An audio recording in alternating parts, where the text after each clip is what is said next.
All right, let's get into it. Let's get right into it. David Hey, Kubiak hey, has joined the bus. we're here. I'm riding. Yeah. Where are you? You told me you were playing this year. Where are you playing this year? Uh, West Virginia Power. That's right. That's right. Oh, the Not Toast sure Man. if That's I what. think so. Yeah, I've heard things about him. I haven't Yeah. haven't yet to experience that, but what was it? It was the Pirates. Yeah. I don't know, low A, high A, something Yeah. like that. So I'm gonna say something before we really get into it. If there's any way you can try to like center yourself in the center of the picture, so the audience can really get a look at what you look like. Yeah. There you go. I want to see like yeah, Uh, but like stay there. You know. yeah, I All could right. probably turn it over, but the headphone jack is on the other side. But this is pretty good. No, that's Get a cool. good That's cool. angle. Yeah, I we should can have let. shaved. Yeah, well, you know, That's all right. some. Yeah. Anyways, I'm sorry. Now get into what you were saying. I just want the people to be able to see you. So you know. Yeah. No, I understand. And see this beautiful Polish soccer jersey too, Yeah. repping the motherland. Just Yeah. We'll I get had there. I did the 23andMe a couple months ago. I'm really proud of how Polish I am. So Mm. What percentage of Polish are you? like 47. What's the other 53%? So we got a little bit of German and English, Okay. and then a bunch of Irish. Interesting. All right. Back to West Virginia Europe, Power. yeah. West Virginia Power. I'm not really sure if it's like the power grid, or like we're energy power kind of. I'm not really sure yet, but I'm sure I'll find out when we get down there. But yeah, West Virginia Power, the good old Atlantic League. Yeah. We've all played in it. Indeed, we have. But you guys you- dodged the circusness. But I think I got to keep my mouth shut. I'm still playing in the league. I should probably shut up. Yeah, well, I was there for all of 19. Bennett, you were there for a good amount of 19. Yeah. Oh, I yeah, that's true. experienced some of the circus. Yeah, Oh, yeah. He didn't get the full like second half when they really went full Big Tent circus. Stealing first circus. Stealing first. Can you believe people did that? I can't believe anybody would actually do that. There's a few guys in the league or have been in the league, and I think you probably know who I'm talking about, who I would think to do that. But I remember seeing that rule proposal, and we're talking about the one, right, where if at any time in the count the ball gets away from the catcher, you can take first, right? Oh. And I remember seeing that and being like, the one person I know for sure that would never do that is my co-host David Washington. No, it's because David earns his he earns his hits. Yeah, but it's just such a weird thing to do. Right. And I think it was because at first, the worst part about that, I thought, as a hitter, is at first when they did the rule, it was an offer. You were stealing first for an 0 for 1. Like, oh, I thought you were getting an 0 for 0. They changed it, but at first, when the first 3 or 4 guys did it, it went down as an offer. I'm like, you guys are. Oh gosh. Yeah. I will say, like, I mean, there's one way to look at it, but also like the team guy it takes. Listen, I would respect it if it's like, a bigger game against a division team or something, and you need a game and it's like the 8th inning. Yeah. And a guy's mowing. I could understand that. But like, it's honestly one that might play more at the big league level than anywhere else. That's true. If you have some of these guys that have signed like long extensions already, and you're just like, oh, I'm just trying to help the team win. I don't really care about getting picked up or getting paid. Yeah. Maybe Brady effect. I think also, if you're talking about like an 8 or 9 hole guy, it's just like turn the lineup over if we can, if we have a strong top of the order. Yeah, the idea of a middle of the order, power hitting guy, ball gets away, like, I'm just going to give up my. But then in theory, it's the same thing as when they put the shift on and bunting or whatnot. The idea is that we're not looking for just singles out of this guy. We're looking for you to create a little bit more damage than that. No, I remember the first guy. Listen, situations, I'm sure. In different situations, it's going to be effective, or it could be effective. And obviously I won't stick my nose up to those situations, but I think the first guy who did it, don't quote me on the name. I think it was somebody down in Southern Maryland. It was. And it was like the second inning with 1 out. It was a 0-0 game. And it was like a 1-2 count, or like a 2-1 count.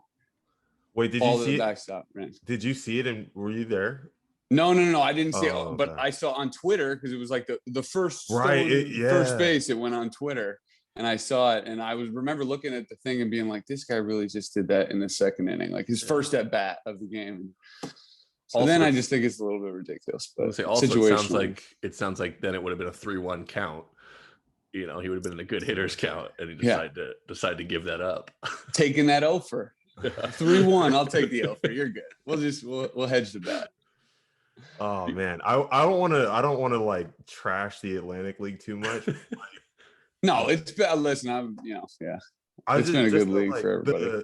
the spin of like the historicness of it, like with all the rule changes, I think bothered me more than anything. Yeah, Like oh, check out the first guy to ever steal first. It's like, Yeah. you want to be that guy? I don't know if that's going. I don't know if that video is going to the Hall of Fame. Like, No. Can we? That's what I mean. I think they took the cleats from whoever did it and they're in the Hall of Fame, right? get the fuck out of it. Are they really? I think that's a real thing. No. I don't remember what it was, but I'm pretty sure it was. They took the cleats of someone who had the first stealing first, and they're in the Hall of Fame. Oh, then I can understand. As the someone first doing it. That's amazing. I guess you're right. Maybe if you get wind of that and be like, Yeah. I'm in the Hall of Fame. Yeah. I feel like a good place to start then, not that we haven't already started, but is then with the like Atlantic League rule changes, I guess they're making for this upcoming season, right? Aren't there a few of them that they're thinking of? They move the mound back, right? They, you're gonna have to help me out. I remember there was like the one that's actually pretty cool, and I can't believe I was gonna or whatever say that a rule change would be cool. Is there's a double hook now where Yeah, I agree. the DH stays in until the starting pitcher comes out. Yeah. So I mean that's pretty strategic there. I feel like that's going to limit a lot of, you get a starter who gives up 3-4 runs in the first 2 innings. Like you're still going to want him to go out there because you're still going to want a DH, or you're going to just unload the bench in the beginning of the game. So that one's kind of cool. I don't even want to comment on the mound thing moving back. I'm going to need you to, because this is a podcast. Well, I just, well, let's start by outlining what's happening. Right. We covered 2 of them. I want to say there's a third one. They're moving the mound back, the double hook. Are they moving they're moving the mound back a foot? A foot, I believe. It's a foot. And then you can't have, I don't think you can have an infielder on the outfield grass. Yeah. So they're limiting the shift on the second base, like, that ball through that 3 holes. Can you still, is it still the 2 infielders on both sides of second base? I don't know. I would assume so. That would make sense, because they're going to move. If they're saying you can't play, in the outfield grass, I would assume they're going to make you have 2 guys on each side of that. I generally have a problem with like telling players where they can stand on a baseball field. I think it's a little ridiculous. I think that the moving the infield or the outfielder in like late in the game to have 5. I think that's awesome. Why do you want to squirt it through ground ball to get through? I think they should be able to move guys wherever they want. Yeah. I'm not exactly a fan of the shift either. I don't like pitching and giving up a ground ball directly to second base and it being a hit. You know what I mean? Yeah. I feel like we're in agreement. There's a lot that goes into that, but I know me and D-Wash talk a lot about, where I tell him my standpoint from a pitcher, and I kind of feel like we're similar, is that I'm okay if you beat me, you beat me type of thing. 100%. I'd rather we just play it straight up. If I get the win, if I jam you or break your bat or something like that, it's an out. And if you hit a hard ball somewhere, it's a single, double, triple, whatever it is. Okay, you beat me. The worst one is when I beat you. It was just a ground ball to shortstop, but we don't have a guy playing shortstop. So, it's a hit or something like that. So yeah. I'm totally with you. I can't stand that. We talk about a lot. We're coaching at this high school right now, and David's obviously in charge of, moving the outfield and where guys play, and they don't really quite understand that yet.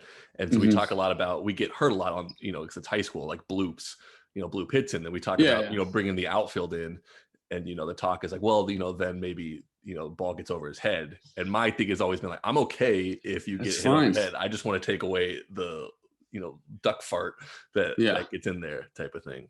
So absolutely. I mean, and I don't know, my thing is there's guys fast enough now that can tag up from second base. If you got the outfielders playing so deep and there's just a deep fly ball to the outfield, you're probably going to score them anyway. Yeah. But I don't I'm with you. That's the worst thing in the world to turn around and know it's right at the second base position and there's Right. nobody there. Yeah. Oh, Yeah. that's the worst. Yeah. But yeah, I think those are the only like three big ones. The mound is going in at the second half. I think honestly, I think the logistics of that is going to be the biggest part, of the league getting that in, because you got to think that most of those stadiums have either high school tournaments or college, travel ball games or something like that play at these stadiums. So what are you going to do? Rip the mound up every 3 days and redo it? Yeah. I was more surprised that they were capable, not talking badly on the grounds crew people. I didn't even know they had the capability to move it back whenever they wanted. Well, that's the thing. I don't think I don't think that's like a day job. You know what I mean? Like, I think that's going to take a week I don't know. Somebody said something about there's these Japanese portable moving mounds that can move back and forth. But I mean, you're going to throw guys on portable mounds? I don't know. What if they started moving the mound back like as the game went on? Like throughout the innings? Based on how good you were doing? This team's up 8-1. Now just put it to like 42 feet. Well, maybe through the sixth, it was at 60, 66, and then instead of run rules, just like move it up. Well, I'm just saying, like those last 3 innings, it moves back and things just get weird. I don't know. I mean, Wash, you obviously have a lot better input than me and him, and a lot more than him for sure about this. But do you think it's going to make any? Do you think it's going to make any difference for you guys, like seeing the ball? I think hitting's going to get harder. So do I, because I feel like those thumbers do well now. Yeah. You know what I mean? And it feels like that's because just the ball just doesn't get there to you guys, or that's what I think space, like distance, makes hitting way harder than velo does. Mm-hmm. So like, the ball's going. You had space for the ball to move.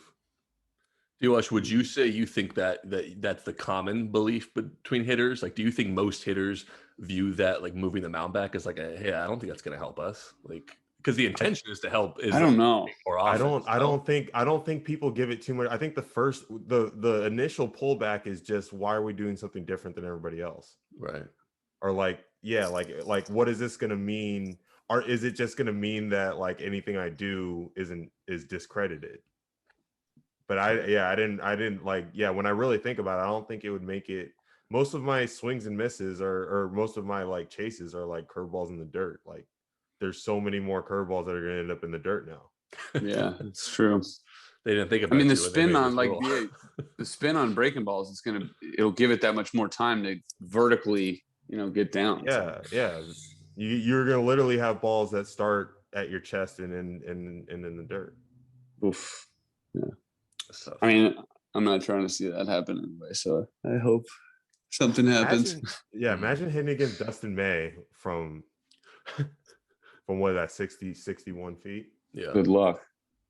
I mean, it's not easy where he's at right now either. No, it doesn't look especially fun. I think you could stop it. I think you could stop it at imagine hitting Dustin May. I think you could stop it there, and that kind of be the end of it.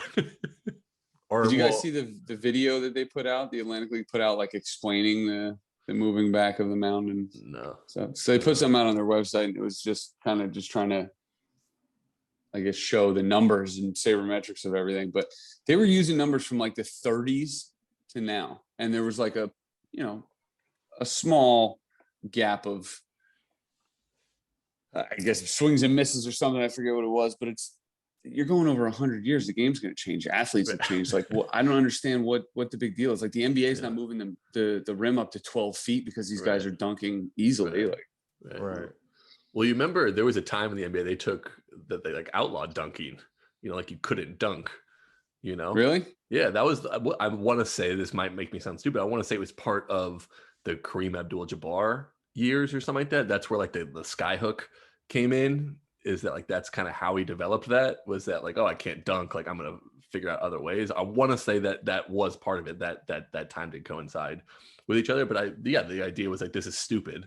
Like, why are we doing that? But also the point is that like the idea of being like, we're going to try to improve our game by going back in time, like what league is doing that right now? I feel like, what league is being like, hey, we used to do this 60 years ago. So what if we like did that? I feel like most people are like, no, we're trying to improve on it, not send things back. So, I mean, I know they changed the mound after Bob Gibson, I know, had like the record for best ERA, and that's when they lowered the mound, right? Because I thought the mound was too high type of thing. I know they've done stuff to the mound in baseball, but moving the mound back, it just seems ridiculous. To me, because like D-Wash said, like to me, it seemed like a lose-lose for everyone. Like the hitters didn't want it and the pitchers didn't want it. So I don't understand why we're doing this.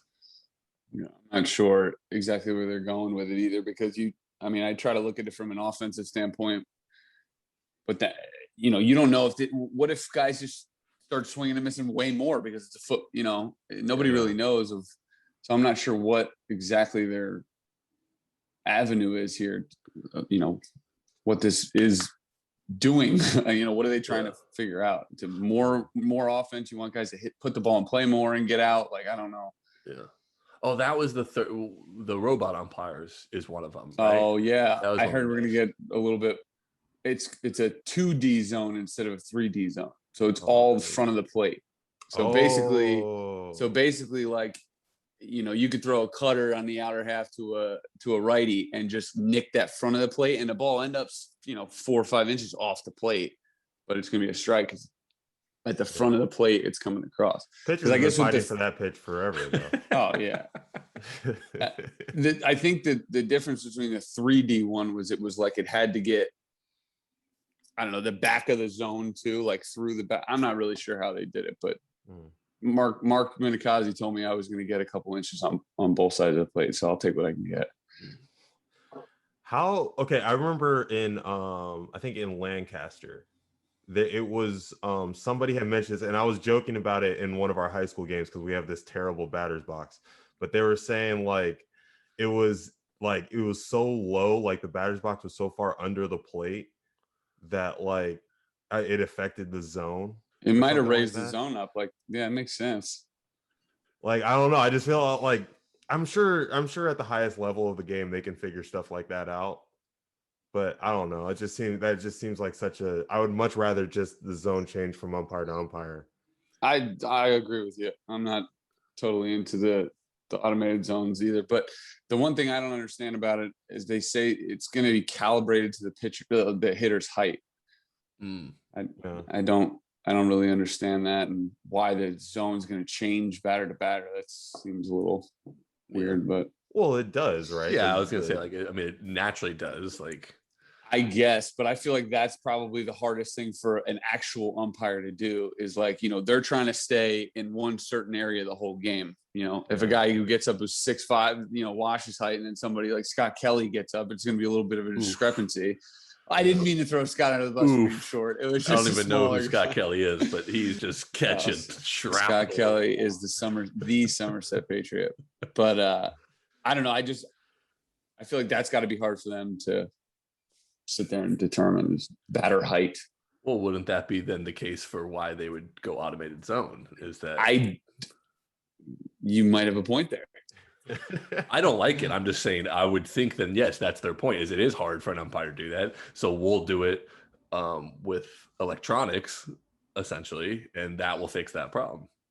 Makes sense. But if obviously you two have a little bit of a visual cue of when you go to the plate. If I'm looking at a spot that I've thrown to all night on a catcher, right, and I'm throwing that spot, pitch a little bit up on this side or whatever, and it's because the guy's shorter, that's going to be a ball. I don't know if I like that.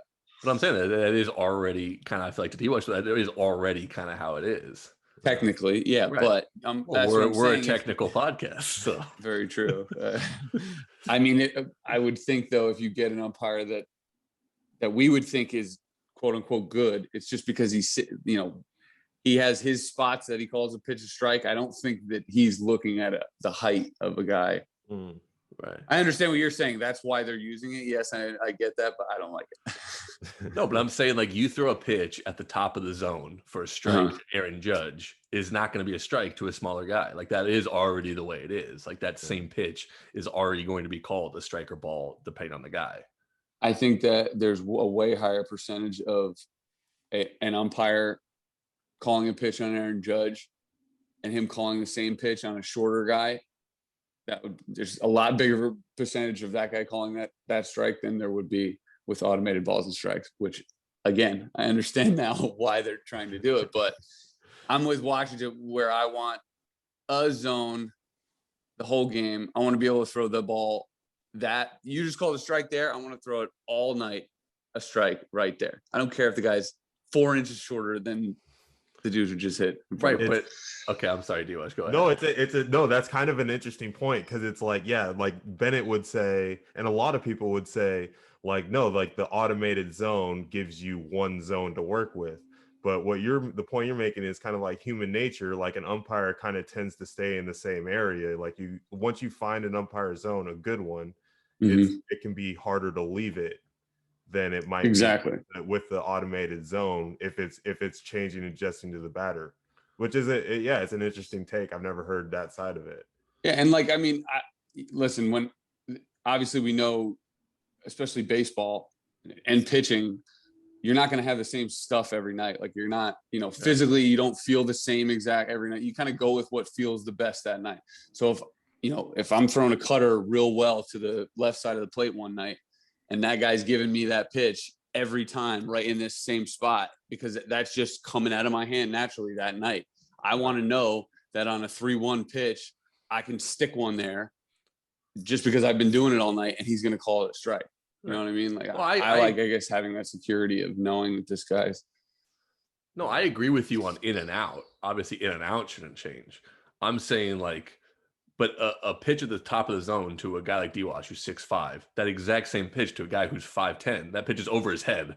Like an umpire's not gonna be like, yeah, strike. That was a strike to the 6'5" guy. Like, agreed. I guess my brain, I'm thinking of it the other way because I don't really pitch up in the zone much. Right. So I'm saying if there's a guy who's 5'8", and I'm throwing a ball at his knee, or just below or above his knee in a spot where an umpire is going to call it a strike. And then there's a guy like D-Wash comes up and I throw that same pitch in that same spot. I want that pitch. I don't care that it's a little bit lower on Dave. I want that. I threw it there before. I want every pitch. I mean, I'm not. Yeah. There is something kind of along those lines, just of the zone, that like a common thing from the dugout that we would yell at umpires in Long Island, because there was the knees to nips zone. Right, from the knees to the nipples, and so there'd be that ball, around the knees, and they call it a strike or something. Like, hey, he's got really high knees, or like, guy's got, hey, that's that guy's got, he's got high nips. That's not it. That's high nips. High nips. He's got low nips. He's got low nips. That's a ball. Hey, those nips sag, man. Come on, you can't. And I remember in like the early language of the thing was like each hitter got the average zone for MLB players of that height, and I was just wondering, do guys have lower and higher knees? Hey, isn't that like, I don't know, I thought that was crazy. Anatomy's weird. I'm sure there are guys with like shorter shins. right. I don't think I don't think any of us are qualified to give our expertise on anatomy and no. that's no. Maybe we shouldn't go into that. I mean, that's why MLB shouldn't worry about it either. Yeah. No, I agree. Just give me one zone. I guess my point I'm trying to make is the idea for the whole one zone thing to me is in favor of an automated zone. Whereas I like the human aspect of umpires and pitching, that based on the umpire and based on the hitter, it does change and you have to adapt to that. But once whether the worst type of umpire is one that's inconsistent, but like once an umpire zone is like, that is part of the game, is you're pitching to that umpire zone. That's why when guys go, that's a ball, that's a strike. And the comeback of guys make excuses is like, well, what did he call it? Because whatever he called it is what it is. Like I like that part of pitching. What I think is interesting is you're saying you don't like the automated zone, but then your reasoning for not liking the automated zone tells me that you should like the automated zone. I was just about to say, I think I'm wording everything not correct, because I agree with you. Like, I like that relationship of pitching to an umpire. Right. I guess the way I'm explaining it, or the way I think about it, is ass backwards. But I'm with you. Okay. Yeah. Okay. Fair enough. Yeah, I like pitching to a guy. Okay. Not to a laser. Human error in baseball. It's awesome. I don't know. But you're not against like replay review if like a guy got called wrong type of thing. No. I am kind of, I don't know. The replay's cool, except for the hand comes off for that split second where you're changing like the foot to the hand and the glove is still on him, and something that you would never, ever, ever be able to see with a naked human eye.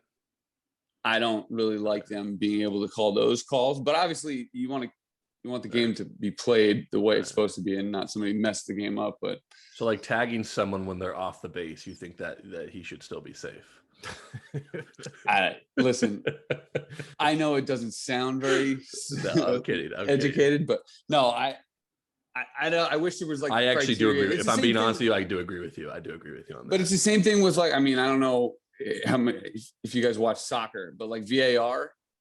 There was a couple calls this weekend in the Premier League where it was like these guys, it's their shirt sleeve is like just out because they were moving, and that's the last little thing that they touched. And these guys are off by 2 cents. Those calls I don't think I like. It's the same with baseball. Like when the guy's for sure in there, but just because he, tiny, came off, whatever. We talked about Bennett's dream job, which is being the common sense police.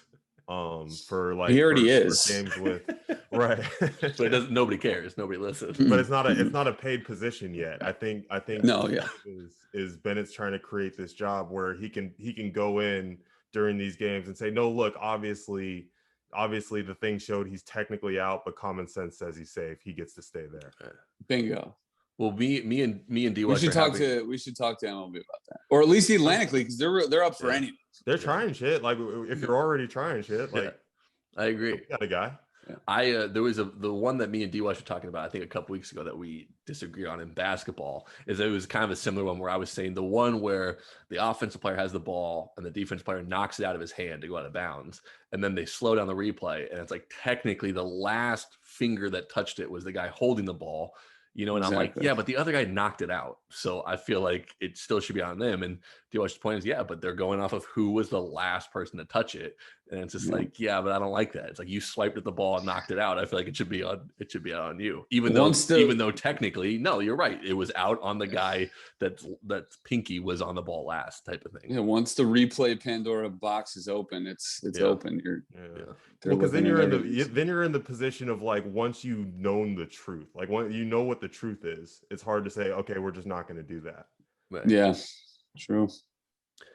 Can I get your opinion as a pitcher? I think when we release this episode, it'll be a little bit removed from it, but I saw the other day Mad Bum threw a no-hitter in the second game of a doubleheader, so it's 7 innings, and I guess it's not being considered a no-hitter. What is your take on that? I love it.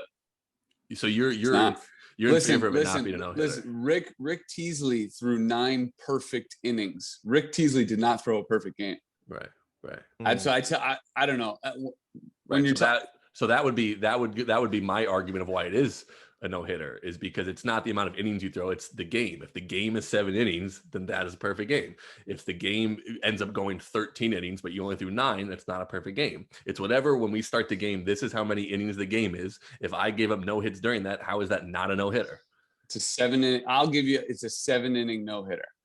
It'd be one thing if when we started the game, it was a 9 inning game.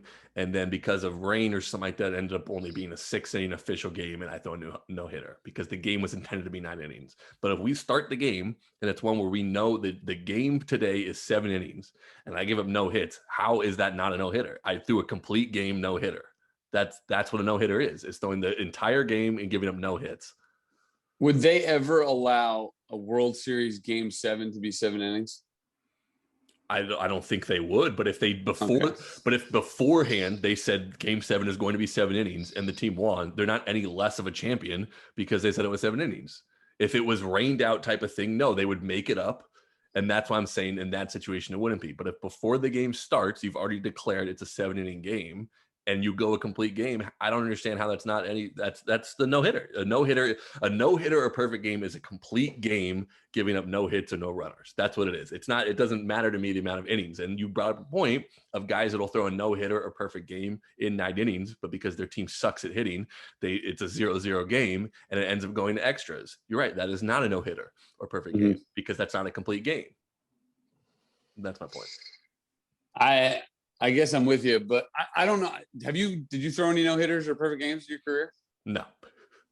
I threw one perfect game. It was a 7-inning perfect game in, travel baseball when I was like 16. But when I tell people that, I say I threw a 7-inning perfect game. Okay. You can tell people whatever you want to tell people. Yeah. But then again, I could have told people that I threw a perfect game because it's high school and those games are 7 innings. You don't play 9 innings in high school. I point out that it seems this really points out kind of how ridiculous it is that some games are this amount of innings and some games are this amount of innings. That's fair. Yeah. Because it's I mean, he didn't have any more batters to face. Like he didn't come out of the game. He did what was asked of him.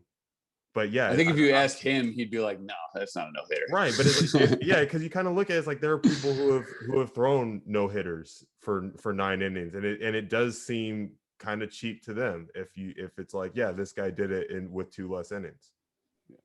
I think if you looked up how many guys got through 7 innings with no hit through 7, I think there's a lot more than you would think.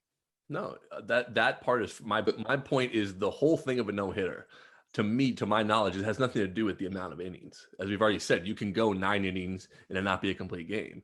So my whole thing is it's got to be a complete game. And so baseball, first of all, this is the first time I believe in the MLB that there's been 7-inning games. They just made this doubleheader. First year, yeah. Right. So I'm saying this has never been a thing before. But if before the game starts, it's a 7-inning game and you go 7, that a no-hitter is a complete game. No hits. However long the game is, you got to go complete game, no hits. If you do that, that's a no hitter. I agree with you. Like it's like, oh yeah, he didn't have to go the extra 2. But that is a no hitter. You went complete game. So I mean, to your point, that's on an asterisk. What?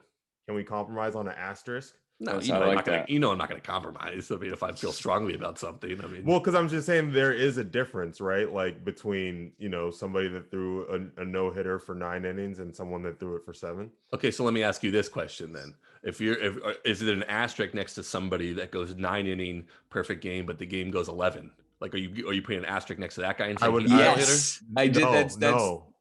Okay, I think you do. Okay, so then I'm saying if you're not willing to do that, then I'm saying then there's no asterisk because then a no hitter is a complete game.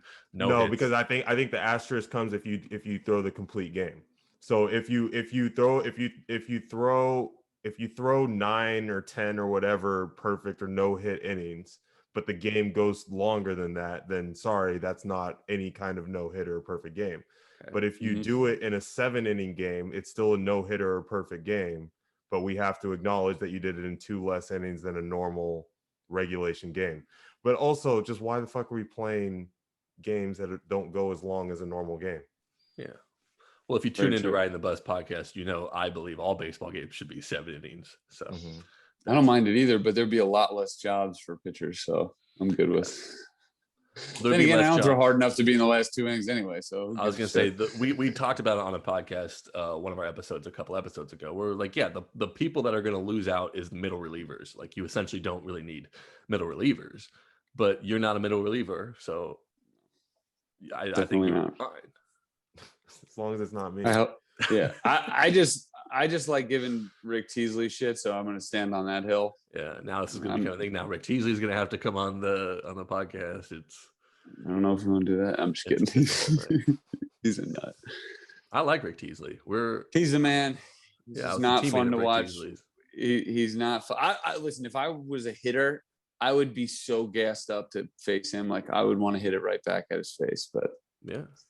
I think that's why he does well. I don't like talking about someone that's not able to defend themselves, and we'll see if this gets to him. But you don't like Rick Teasley essentially because he is a very emotional pitcher. I love Rick Teasley. 1. Okay. 2, I've told him this to his face. It's horrendous to watch him pitch. Like, watch his body language and the way he walks around out there, but that's why he's good. Right. I think, and he's a pretty good pitcher. Right. But that's what I'm saying. The reason you don't like him is because of like his antics as a pitcher, which one would say he's very animated and passionate about what he's doing. He is. And you're saying you don't like that. I don't like watching it. I like it as a theory and a thing. Yeah. You like that it exists. Exactly. Yes. I love that that's like, that helps him do what he does and how he pitches. I just don't like watching it. And he knows that, but I love him. Right. I mean, I love watching it, but that's just me. Yeah, well, that's because you are who you are. Hitters like that, where it's like you love him as a person, you know, and you're like, you want all the success for them, and you know, you're glad that they do what they do, but you hate watching them hit. Like, you're like, I hate that swing. Can you give us an example? Not off the top of my head, unfortunately. I'm trying to think. I'm trying to think. Well, no, I'm trying to think. Okay, like who's the guy in Long Island that's like a really good hitter that like don't love their swing? I don't know. You'd have to tell me. Lou Ford. Lou.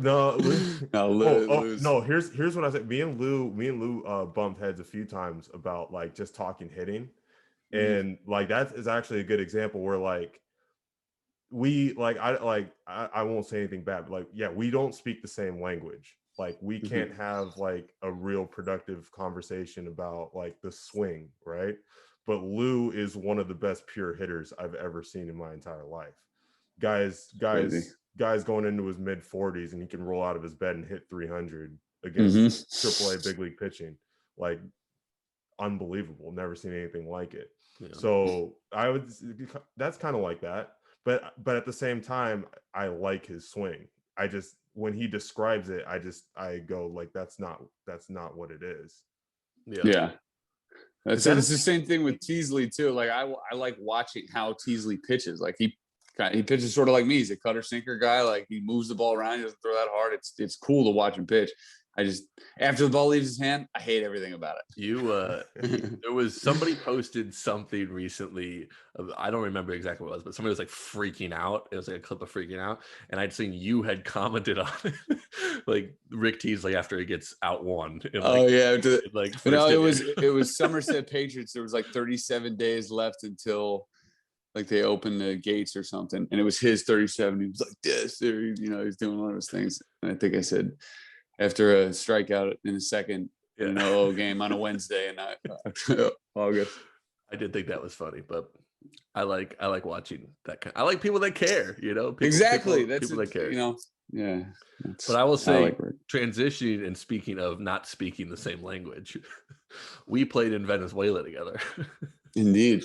And we on the Schumann podcast, he had obviously said some things about me and you and starting pitchers and while we're in Venezuela, and I just wanted to know if you had a comment on that or wanted to talk about our time in Venezuela together from. Okay, well, first I'll comment on it. Okay. Don't hate the player, hate the game. I didn't choose to sit in that hotel when you guys were going to Barquisimeto, but I did enjoy it. Right. Being a starter in winter ball is probably one of the best gigs you can get because you don't travel. That's beautiful thing. I love baseball. I love watching it from my bed, and when I can, right after the game, I can turn the TV off and go to sleep and not ride in the bus for 6 hours and get home at 7 a.m. Right. Ultimately, nobody wants to be riding the bus. Even though that's the name of this podcast. The idea is that if you can't avoid having to ride the bus, you would choose to. Yeah, if you can fly out ahead of the team or stay back, then by all means do that too. And Scott tried. Listen, it's not for everybody. Scott tried, but it's just not for everybody. He throws too hard to be a starter. I just don't think his body agreed with it. Yeah.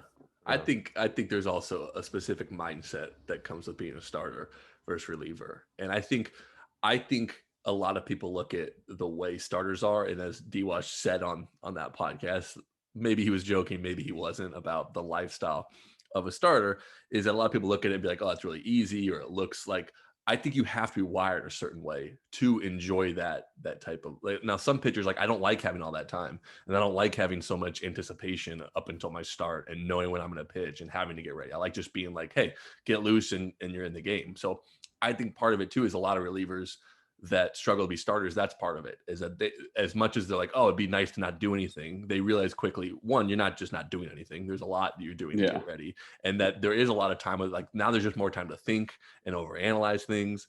And some guys that overthink and overanalyze things, I think, struggle to be a starter for that reason.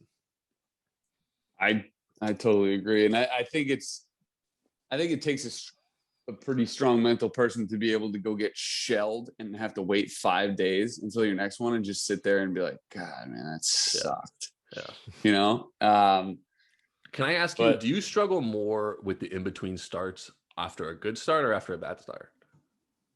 I'm pretty good. I mean, I think I'm pretty good at, like, I give myself, 12 or 18 hours of just being miserable and not wanting to talk about it, or, just whatever about the start. And then I'm indifferent. And it's the same thing. I feel like when I did well, I give myself, when I go home, I think about, oh yeah, I was on my ball. But when I wake up in the morning, I just don't want to suck at the next one. So I think that's what makes it a little bit easier for me to kind of wash that pretty quick. But I also have too much ADD to focus for like 5-6 days a week. I just need one. Give me one, and I can pour all my focus into that day, and I know that I have to work that day, and then the other 4 days I can just do my thing. It just works for me.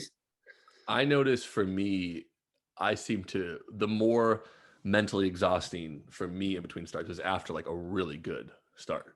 Whereas, like, I had to constantly be like, hey, okay, that's in the past. Like, you have to move on for that. Because sometimes it's like, some people will still kind of be on it, 2-3 days later. It's still like, hey man, you had all these strikeouts, or, it's like, yeah, but I got to pitch in 2 days. So like, it was easier after a bad one to be like, okay, that's not going to happen again. Like, I'm going to move off of that. I'm going to the next one.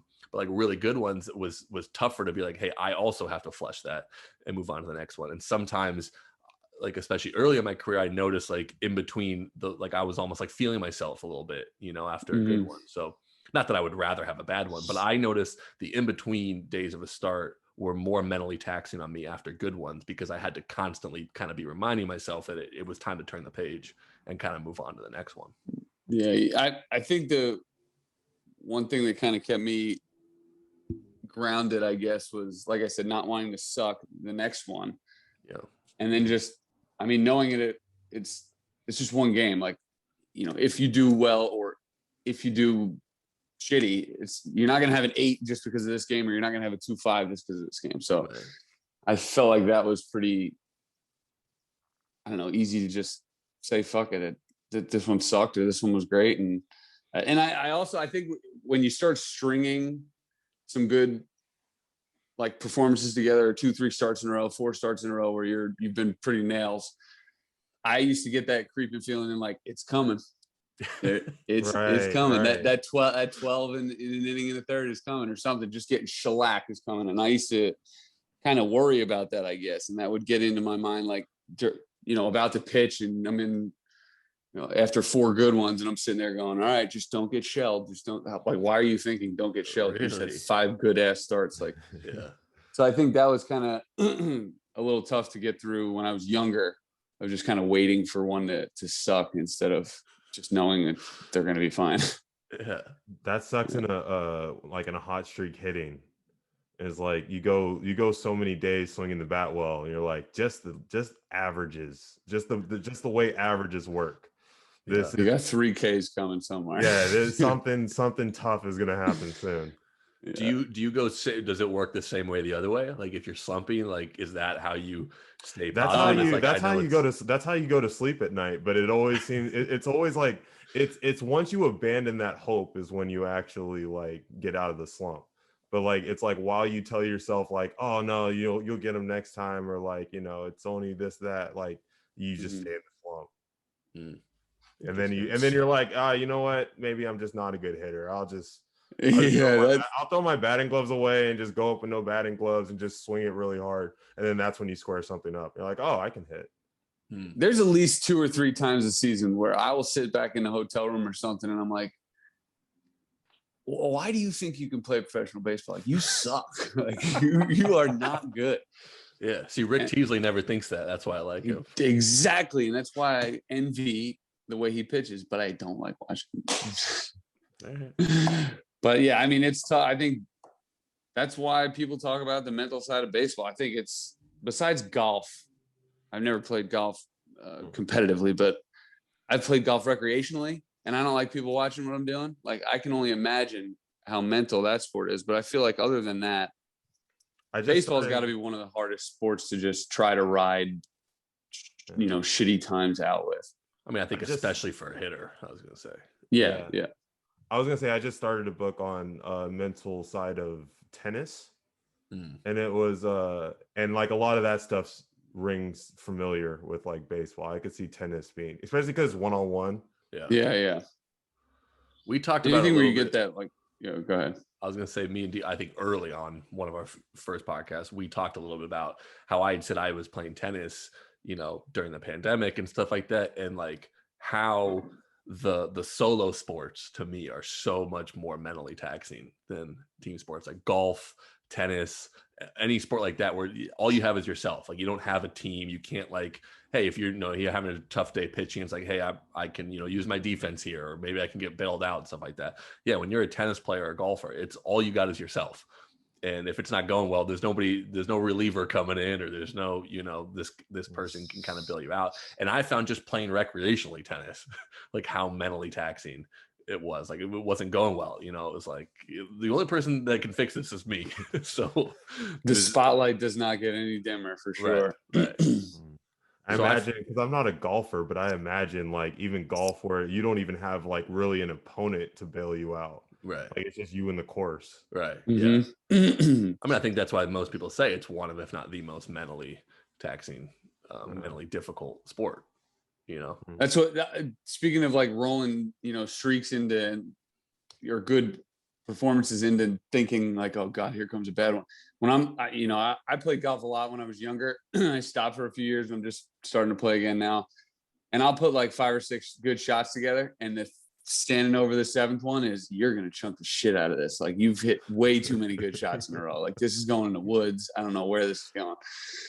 But it's just funny how that stuff starts to creep in your head. And the brain is such a weird, powerful thing.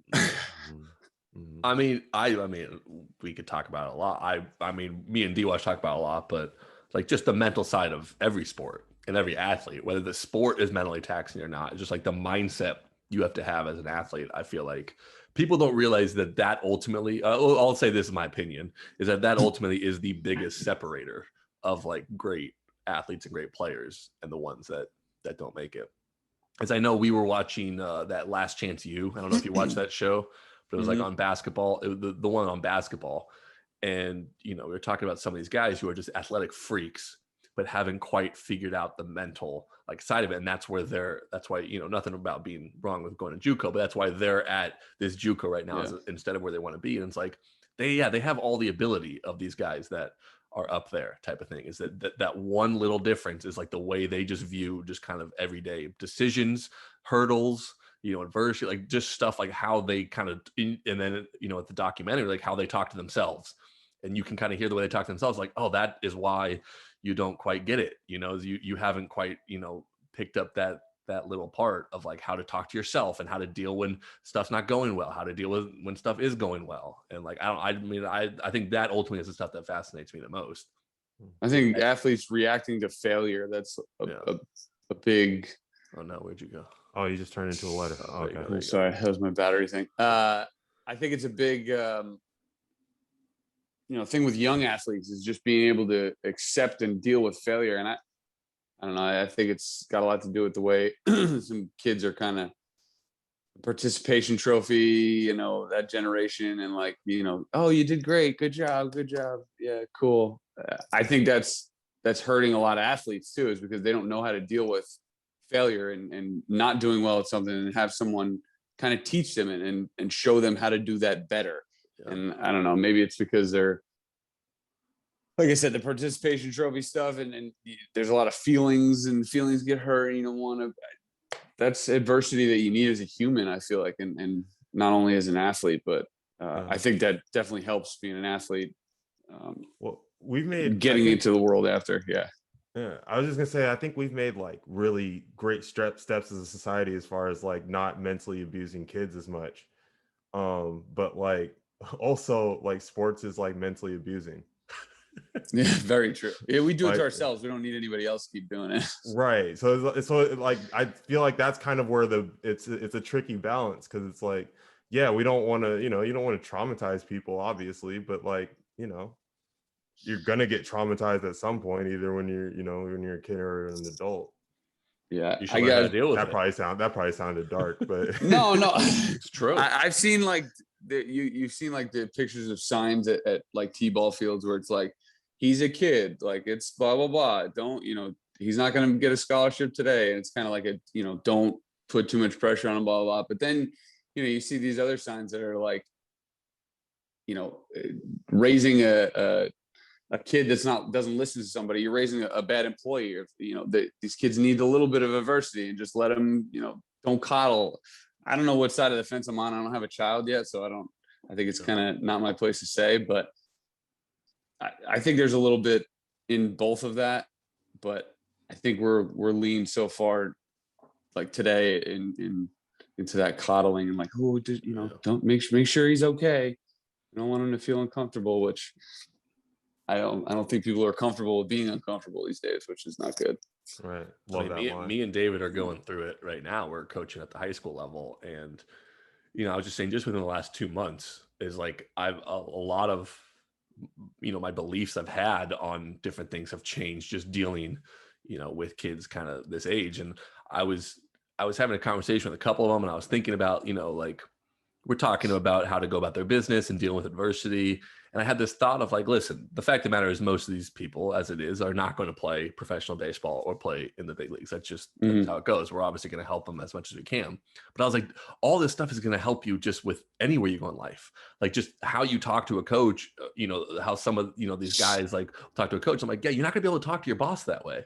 Like, and you're not going to, get a talking to, or you're going to get fired. Like they're just going to fire you. And one of the things that I've been struggling with, I think David too, is like when I was growing up, a coach told you something, it was yes, coach. Yes, coach, I'll do it. Yep. And then maybe you go home and you complain about it and you badmouth the coach type of thing if I disagree with it. Like all these kids now, just like I tell them, we tell them not to do something, and they're like, well, let me tell you why I was doing it. I'm like, I don't care. I don't care why you were doing it. And it's like, but also it's not just that I don't care. It's that, and nobody cares. Well, right. But what I struggle with is like, I think on one hand, it's probably good that, a 16, 17-year-old has conviction in there and is willing to stand up for themselves. So like on that hand, I was like, I get it. But on the other hand, I'm like, yeah, you're going to do that. You're going to get a job. You're going to do that. And then you're going to get fired for it. And you're like, well, why did nobody told me I couldn't do this? And I feel like, it's my responsibility if I'm going to be helping you, if I'm going to be coaching you at the level. And this is coming from someone that's never really had a real job. So maybe I don't know. But I think that's one of the things that I've struggled with is dealing with these kids is like, they are different than how I was growing up. And like, on one hand, I'm like, I think it is kind of cool that they have, these beliefs and they have such conviction in them and they're willing to stand up for themselves. But on the other hand, it's like, can you just say yes, coach? Can you not be a fucking brat for 10 minutes? I don't care the reason of why you were talking or telling the guy that when I told you not to. Just don't. Can you just not do it? And I think it is good to kind of, and I guess the point I was ultimately trying to make is that a lot of these guys where I'm like, this all correlates with life outside of sports. Like, it doesn't have to be just in baseball or in sports. This is just how you deal with people in society or how you go about when stuff doesn't go your way type of thing. And so, I think that is something that they kind of struggle with. I think there's definitely a fine line for kids these days of like, to where they don't know whether to respect authority or like they're acting like a bitch. You know what I mean? Like there's, I don't know, like you were just saying, there's been so many times where even in public, like I've seen kids like talk to an older person or like mouth off to an older person. I'm like, man, I would have never done that shit, like ever. I don't understand where these kids are getting these balls from, but and it's probably because my mom would have smacked the shit out of me from behind, but. Well, I mean, that's what we talk about. Some of these kids, like they'll kind of like talk like back to me as a coach. And I'm just like, I just would have never done that to a coach. No. But then I'm like, well, was I a bitch? Like, because like this kid is willing to, kind of do that. I don't think it's the right thing to do, but I also like part of me is like, or maybe do I respect the fact that he's not like, no, I don't, you don't just get to tell me something and I just accept it. Like, I have a say in my career too. If that was honestly how they felt, I was might going to respect say, it if more. he was thinking that way, Right. maybe I would respect that, but Right. he's probably just like, nah, fuck you, motherfucker. Right. No, you're right about it. Honestly, yeah, it is the intent behind it that I think ultimately is the problem. If like a kid was like, well, coach, honestly, I care about my career and I realize ultimately no one is as invested or cares as much as I do, so I'm willing to have conviction of my beliefs. Yeah, if a 17-year-old like said that to me, I'd be like, oh, okay, shit, man. Cool, man. You want to hang out? You want to go? Yeah, man. You got what it takes. I got to be honest. You with probably teach me something. Yeah, but no, you're right. I think ultimately that's not what's happening. I mean, let's hope. Fingers crossed. That's not what's happening. Yeah, I don't think so either.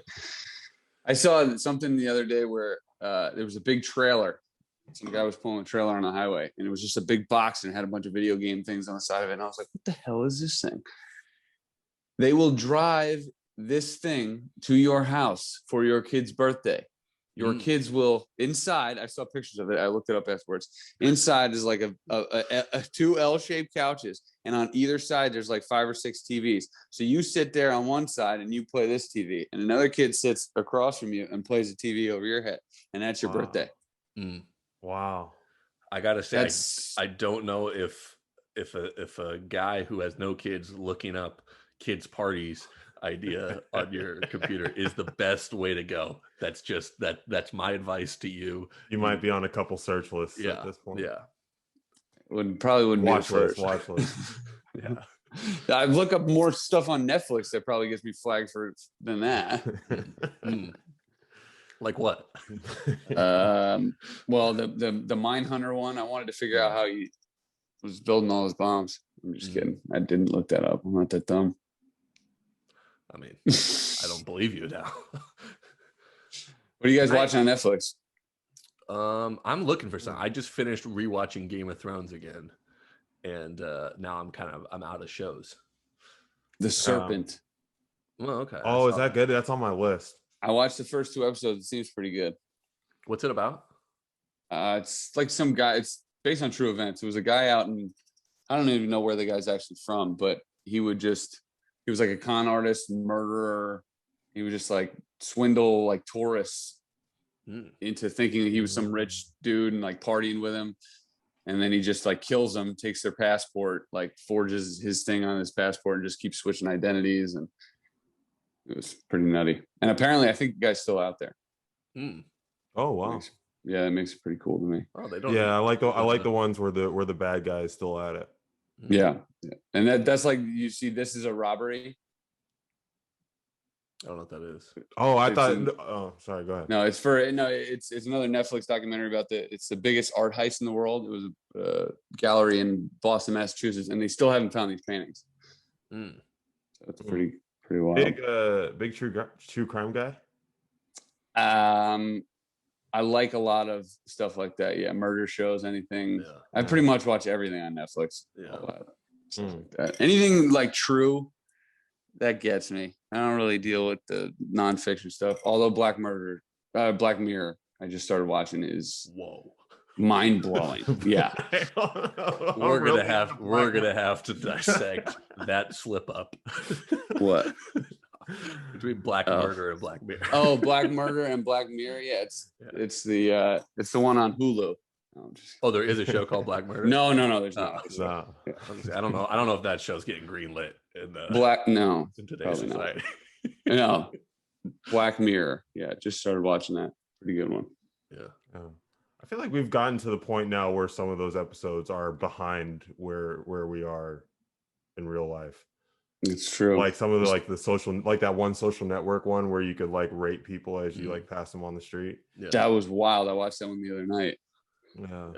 That one, and there's the one where it's like it's basically like a Tinder, but it tells you how much time you have with the person. I've seen that one. Oh yeah, I watched that one too. That was kind of wild. And in the end, it was like the real percentage was based off the probability that you would break out of it to like get to the other one or something like that. It was something trippy like that, right? Yeah. Yeah, they always have like a little twist at the end. Yeah. Can I ask you last thing I kind of want to talk about? I want to talk about with you because I know you're a big soccer fan. I wanted you to kind of explain this whole Super League thing to me if you could, and to give me like your opinion on it, because I don't think I quite get it. I just know a lot of people are talking about it in the sports world. Yeah, so the Champions League, I guess to give a little background information on why they did it. The Champions League is all the leagues in Europe. Like you could be a little tiny market team that's got a stadium with 4,000 people. You could play against a Real Madrid or, a Barcelona or a big market team. And when you play against those teams, you split the money down the middle of what you make. So these little market teams are getting huge amounts of money. And then these, the big giant teams are barely getting money to, make the game profitable during that game. So they're basically saying it's not fair to the big owners. So what they did is they tried to make their own Super League, which would have been like the Champions League, but it would have only been these 12 teams. That's why everybody in football, like soccer, I say football now, like I'm a real soccer fan, but everybody was pretty pissed off because it wasn't, you were taking the underdog story out of it. And it's basically like watching, the Yankees, the Red Sox, the Cubs, like all the big market teams, the Dodgers, they just play a season by themselves. Like just 12 of the, let's see who wins the Super League. So it was all basically greed of the owners and them wanting more money out of these huge televised games and not having to give money to these small market teams that are cashing in, basically playing these teams. So I take it you weren't a fan of it. I wasn't a fan. I'm an Arsenal fan. Is it like off? Like I saw a bunch of teams pulling out. So is it like they off? They say it's on hold, but I mean, with the backlash that they got from just everybody in the world, it was pretty, I highly doubt I mean, there's been like 3 or 4 chairmen of teams that were in the Super League, but now that they pulled out, they've either gotten fired or, stepped down because of it's not a good look for those teams. It's not a good look for Arsenal, but we suck anyway. So Arsenal wasn't going to be a part of it. They were. I don't know why, but we are one of the top Premier League. Yeah, they're the top market, 6 right? in England. Yeah, it's a pretty big market, but I mean, just the way we've played the last 5 or 6 years, we definitely didn't. We would have been at the bottom of this. You've been flying over and playing. What position? I do on the weekends because I don't play the midweek European games, but right. I'll go over there and give it my all for the. What's your position? I've seen some. What's your position? I haven't seen you out there. Because we implies that you're part of the team, no? Yeah. So I've been there and I've seen a game live. So ipso facto, I'm part of the team. Interesting. Yeah. Football. When I watch and I'm that pissed off at 8:30, I get up at 7:30 in the morning to watch these idiots lose 3-0. Right. That's investment. I lost sleep, so I didn't play, so I didn't do anything. So you're saying there's a correlation to how much you sleep and being a part of a sports club, because when they live 5 hours on a different time slot. Yeah. Do they send you checks in the mail? No, it's direct deposit. Actually, Venmo. But isn't that kind of the big part of why football is such is the world's most popular sport, is that like they kind of like include their fans more. Mm-hmm. Like if you're a real fan of a team, you are like considered part of that team. Oh, absolutely. Like you're like half blood, you know what I mean?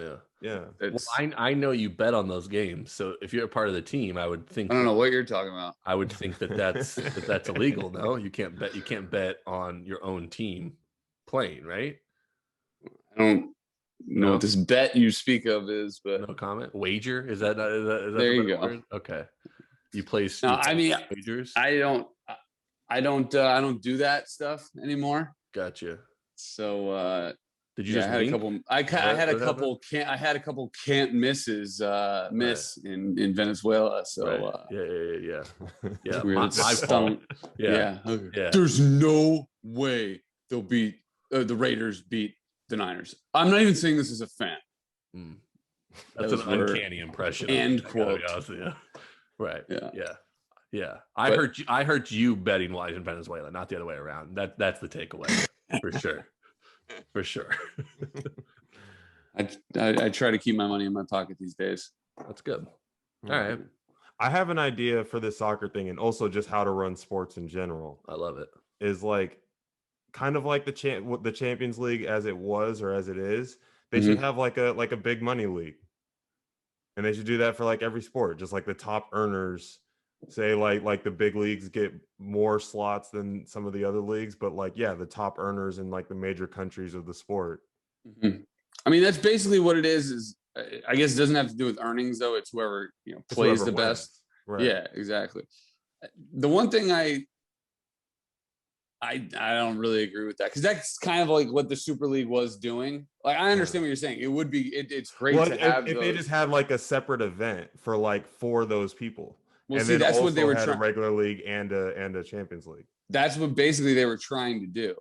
They were trying to make this Super League. They were going to play in the Champions League and play in the regular league. And then once the Champions League heard that they were trying to do this, they're like, well, you're not allowed to play in the Champions League. And some of the domestic leagues, like the English Premier League, I think was going to strip the titles of any of the teams that went into the Super League. Oh, so they're hating.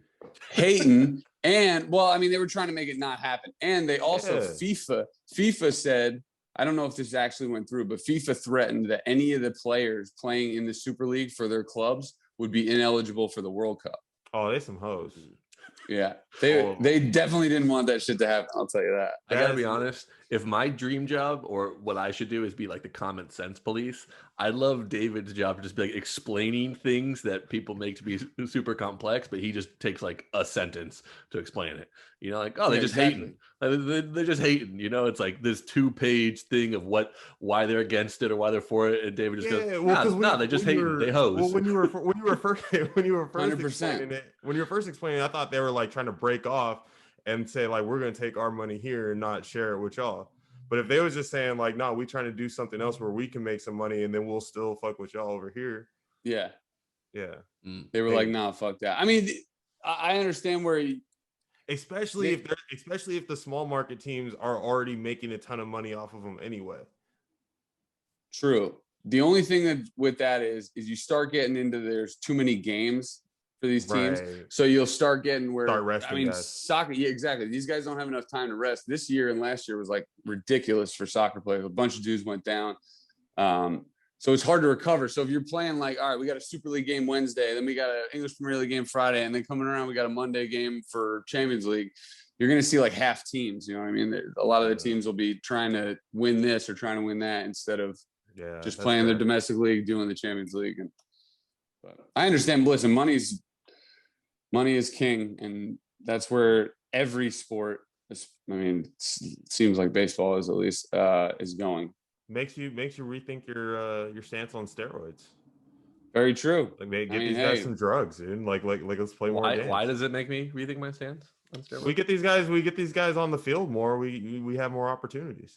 Yeah, you want all this money from all these different games and all these different leagues and stuff. Start pumping these guys full of HGH and let them recover a little bit. Yeah, I should say I'm not a pro steroid guy. No, I mean, it would be. You had me fooled.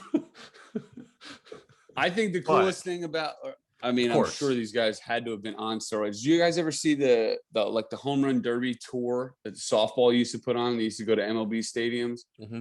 They did it like Petco, I feel like, a couple times. That was, you just go in there and watch like 6 absolute meatheads just crank softballs out of MLB stadium.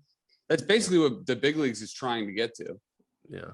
Like without the steroids and underhand pitching. I don't know if basically that's what they're trying to get to, but and that's all they want to see. Balls fly out of the yard. It's all anybody's gonna. It's all we're left with, because people like you want to throw 98 to 100-mile-an-hour balls with like 40 inches of side to side movement. And people like us.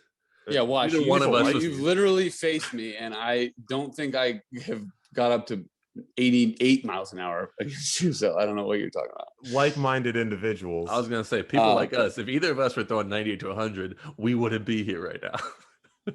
Or I would have a little bit more. we would be busy right now in a big league stadium. Yeah, like if you guys just kept your, it's really not even like we talked about. It's not even the velo. It's just you just threw it straight. Yeah. I don't want to do that, because then I'd be in trouble.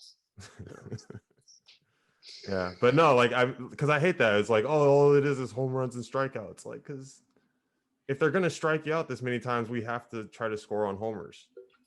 I completely understand. I don't mind. I don't really watch too much baseball, but like I'll watch DeGrom pitch. And I think it's like, it's beautiful to watch. People are like, 0-0, it's the eighth. I'm like, what do you want from this? Yeah. I don't understand. What do you want him to do? What do you want? You Yeah, want like him to what? be worse? Yeah. The idea of like watching that and be like, okay, how can we make this harder for someone like him so there's more offense? That's where I go. I feel like me and David have talked about this, where David brings up the point of like, listen, baseball purists, fans should not be punished because we're trying to get more of it. And I think there's a lot of baseball fans that do like watching good pitching, that like do like watching the best guys dominate type of thing. So that's where I'm like, yeah, I actually do think more people enjoy this than are given credit for, I guess. I related a lot to soccer too, to be honest with you, because there's games where it'll be 0-0 and like, or a 1-0 game where there's a goal scored in like the 94th minute or something, but the whole game is exciting as shit to me, because I played soccer for a while. I've loved soccer for a long time. I can appreciate a guy dribbling away from 3 dudes in the corner like it was nothing, when some people don't look at it like that. It's just, it was a 0-0 game. Nothing went in. I don't understand. Right. I think that's again with the participation trophy awards. Just I need action. It was an instant gratification, like everything happens right now. Who do you blame for the participation trophy era? Why? Because I've mentioned it 10 times. I think most people look at like, oh, it's the kids, and I think my thinking is like, no, it's the parents. That 100%. Right, but I think most people are like, oh, the kids are soft. The kids want this. The kids want that. I'm like, no, the parents that raise these kids are soft. Like, they're the ones that are really complaining. The kids aren't. I mean, I guess my thinking has always been, kids just across the board complain. Like, I remember, like you complain, and then it's kind of on your parents or coaches to kind of be like, doesn't matter if you complain. Like, type of thing. Whereas I feel like the blame goes to the parents that start being like, okay, like I'll talk to the coach, or I'll talk to the league president or something like that and change this. And then that gives validation to the complaints. But I'm not willing. I feel like a lot of people put it on the kids, but my opinion is that I'm putting it on the parents, I guess. That the participation era is happening. Right. Yes. And the quote unquote softness of kids now. It's not the kids that are soft. It's the just in general, a kid's actions to me, I feel like speaks more to the parents, I guess, ultimately is my point. I have a problem calling like the kids soft when I feel like it's the parents that are enabling those actions. Yeah. I completely agree with you. But then you could go, if I was to play devil's advocate, you could then argue like, yeah, but then you have the grandparents who put the parents through such a rough childhood that they're like, I need to overcorrect this and like make sure my kids have everything they want. That's a fair point. I need to coddle them because I never felt like I was okay. I think it's a natural progression. I think we keep trying to make life easier, and then like we kind of resent the next generation because it's like they get to live this easy life. But it's like, this is what we're trying to do. We're trying to, like, everybody hated, I don't know, like walking super far to school. Right? We got a bus. So they're like, we should like my kids are gonna be closer to their school. Right. And then the next generation, it's like all these kids are soft. They don't have to. It's like, that's what we're trying to do. Yeah. There's a thin line between like being like, well, this is how we've always done it, and then someone being like, well, we could do it better, right? Like, what if we made an improvement on it? Yeah. And then be like, well, that's not how we did it, and look how we turned out, type of thing. I had a tough decision when we were doing the high school coaching, because some of the info I got as a kid was like, you never put your hands on your knees. David, I don't know if you ever heard that one. Yeah. Right? And I heard that was debunked this year. Yeah. So, and then like I yelled that at the kids when they were running, and I was like, stand up, like hands over your head. And then Bennett tapped me and was like, actually that's not the best way to breathe. Yeah. And then it was, and I was truly torn, because I was like, well, yeah, but it makes them tougher. Like, We want to make it harder for them to breathe. right. It's like, well, yeah, but also they should breathe. Yeah, I had to stand up. They should stand up. Right, right. No, I'd say it is tough. It is like that's how I did it, but also if we could make improvements, then shouldn't we make improvements on it? But yeah, if you just make it so much easier, well, then are they not going to get the same life lessons that I got like through that type of thing? And it's just funny because it just feels like every generation thinks the generation after them is soft, definitely. essentially, Yeah. right? Like when we were growing up, everyone thought we were soft, and now as we're growing up, we think the kids now are soft, and these kids as they grow up are going to think those kids are soft. It's just I was just at some point one of these generations is gonna fuck up and be like, hey, I'm sorry, y'all got it tough. Oh my god. All right, well, I think that's a good place to cut it. Unless anyone else has anything to say. I think just going on that point, I'm on the fence of being a David Goggins, where I'm like, just don't be a bitch.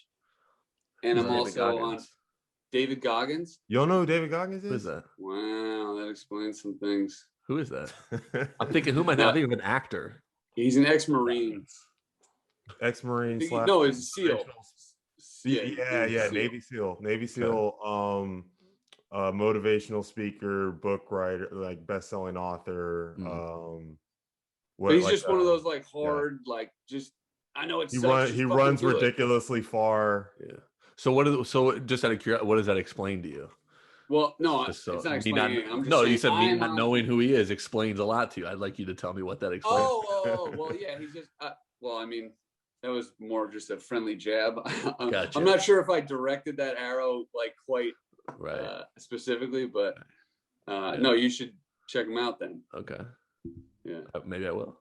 I'm sorry. What you were going to say? Anyway, no, I just mean I'm on the fence of being him with the generation we're talking about, soft kids, of where it's don't be a bitch, just get up and do it. And there's also how can I make this easier when I do it? I don't really want to do it that shitty. Yeah. We had a time the other day where I guess I've kind of taken on the role of kind of disciplining the kids and like making them run and stuff like that. And we were running them. Watch, they like you and they don't like Bennett. No, I think most of them. No, like Bennett. No, yeah, they like both. He doesn't do crazy shit, but he's the one with the beard, so he has to do the running. Anyways, what I was gonna say is, so we're having him run, and one of the kids specifically was struggling, and was kind of like, "Hey, like I can't like do the running essentially." And I did have this back and forth in my brain, it's like, "Suck it up and like just fucking do it." And then also David kind of being like, "Well, let's not kill the guy." True. Like, if he really is struggling, if he's gonna pass out, if he's gonna also we probably don't need to do that. And I was like, yeah, how far can I push them type of thing? Where's the line? Where is it like, hey man, you got to push through this. Also don't want to get in the habit of the first time you feel like you can't do something, stopping it, right? But I also don't want to be responsible for you having to go to the hospital. So I mean, I don't know, I kind of struggle with that a little bit too. Well, that's the same as like, I never played high school football, but like I don't think they could do 2-a-days anymore. I don't think they're allowed to do that. Yeah. Well, you see it on a much more serious scale. We've already seen a couple times, to my knowledge, in college football, where guys have died from spring practices or stuff like that of conditioning and like it. Yeah, I mean that's a big, working out. A guy collapsed in the gym type of thing, and it's like, yeah, we put our guys through a lot. It's like, okay, but if a guy's dying, maybe we need to rethink what we're doing here type of thing. So that's the line in the sand, is dying or not dying. I think the line needs to come before the person dying, I guess is my point. And realizing I'm gonna be completely honest with you, I did have that moment like that where I was like, oh fuck, I don't want to be responsible for not even just like going to the hospital. Like if this was passing out or something. Yeah, like if there was also another part of it, not to get too much into it, we don't have the greatest resources at the school. We don't really even have a trainer, or like we don't know the protocol. If that were to happen, what would happen? So like that's the other thing of like, yeah, I don't really want to push them so hard where that happens, but I also don't want them to get in the habit of just thinking that when shit gets tough that you can just quit. Yeah, and I want them to get better. Right. So like I don't know, I really struggle with that. Yeah, you're gonna make a great dad one day, Bennett. Yeah. I don't think it's gonna happen, but we'll see. Who knows? I don't think it's gonna So happen on lucky- purpose. I'll say that. The O shit. Yeah, we don't need to get too much into that. Yeah. Well, all right. on that note, on the note of unexpected pregnancies, David, thank you for joining us, man. It's been a pleasure. Appreciate you having me, guys. Fun. Best of luck this year. Yeah, you too, man. And Bennett, you keep that mic warm. I will. Appreciate it. Best of luck in West Virginia. Hopefully the Toast Man's still there, and you get it. Although he'd be rooting for you, so you won't have to worry too much about the Toast. Very Man. true. But yeah, best of luck. Appreciate you coming on and giving your opinions. Thanks, man. All right.